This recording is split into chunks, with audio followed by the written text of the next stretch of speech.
Hello everyone, this is your Sports on Demand for Saturday. It was a busy day on the rink as NMU hosted Lake Superior State at the Berry Events Center. First period, that pass bounces off the boards in front of the net to Robbie Payne. He nets it for the first goal of the game. Wildcats up 1-0.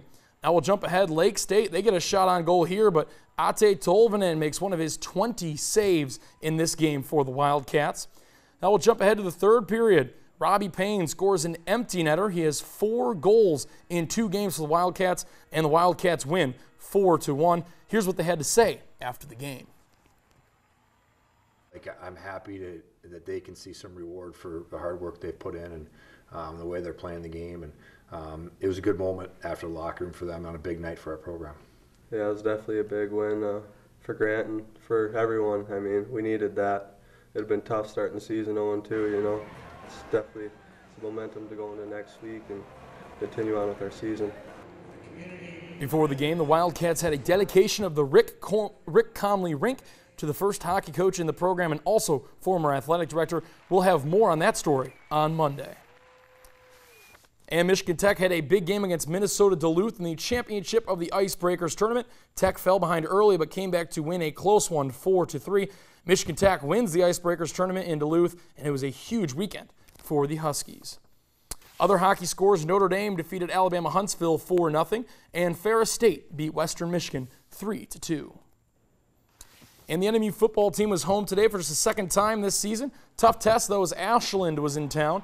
NMU looked good on the first drive of the game. Ryan Johnson found Ryan Knight on that pass. That brought them into the red zone. The drive stalled, though, at the 2-yard line, and NMU had to settle for a field goal and the 3-0 lead. From there, though, it was all Ashland. Midway through the first quarter, Ashland quarterback Travis Tarnowski finds Matthew Wilcox over the middle for a 17-yard touchdown pass. Ashland took a 7-3 lead. Second quarter now, Ashland driving again. This time it's Keyshawn Sims with a 1-yard touchdown run. It was 14-3 Eagles at that point. Still in the second quarter, it's Tarnowski looking Wilcox's way again, and he finds him. 13-yard touchdown pass to the corner of the end zone, and the Eagles were pulling away. Ashland wins this one, running away with a 38-13 victory over the Wildcats. And another GLIAC football scores: Northwood defeated Michigan Tech 29-24, and Ferris State defeated Tiffin 13-3. And Saginaw Valley State defeated Davenport 33-0, and Grand Valley State beat Wayne State 45-27. And Central Michigan beat Ohio 26-23, but the game of the day, Western Michigan and Buffalo, goes into 7 overtimes, and the Broncos win 71-68. Buffalo sets the record for the most points in FBS history by a losing team, and the game set the record for the most points combined in an FBS game as well. Crazy, crazy game. Outdoors at McAfee Field in Hancock, Finlandia met Robert Morris of Peoria, Illinois in the rain. Second quarter, Eagles quarterback Jordan Hershey looking deep, but Randy Parker is in the right place to make the interception. Unfortunately, on the next play, RMU intercepted a pass and ran it back for a touchdown, taking a 20-9 advantage. On the ensuing kickoff, Joshua Eve made the catch around the 15-yard line.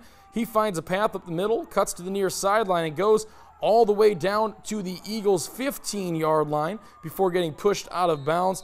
But the Lions had to settle for a field goal from Avery Hubricks to cut the deficit to 20-12. Next Lions drive, Delonte Johnson. He has a quick swing pass to Manistique's Tyler Kangas, avoids one tackle, fakes another, and advances the ball inside the Eagles' 30-yard line. Hubricks made his second of 4 field goals on that drive. The Lions score 3 touchdowns in the second half to post a 42-20 victory. The Lions are 2-2 with 2 games remaining on their short schedule. And in high school football, Lake Linden-Hubble defeated Houghton 12-8, and West Iron County defeated Northland Pines, Wisconsin 20-8. And Gogebic won 14-0 over Bark River Harris. 8-man football, Ontonagon beat Bear Lake 80-0, and Superior Central beat North Dickinson 62-6. And the NMU football team couldn't beat Ashland, but well, maybe the volleyball team could. First set, Ashland returning the serve. Zoe Franklin gets a good look, but that one is blocked by NMU's number 15, Madison Whitehead. That tied it up at 4. A couple points later now, Jamie Hogaboom sets it for Madison Whitehead, and she does the rest from there. That made it 5-5 in the first set. few points later, Ashland returning the serve, and Shelby Wojcik is going to get a kill right here for the Eagles. That gave them a 6-5 lead. Score tied at 7 now, and Jamie Hogaboom is going to set up Letitia Antunes for the kill. That gave the Wildcats the 8-7 lead.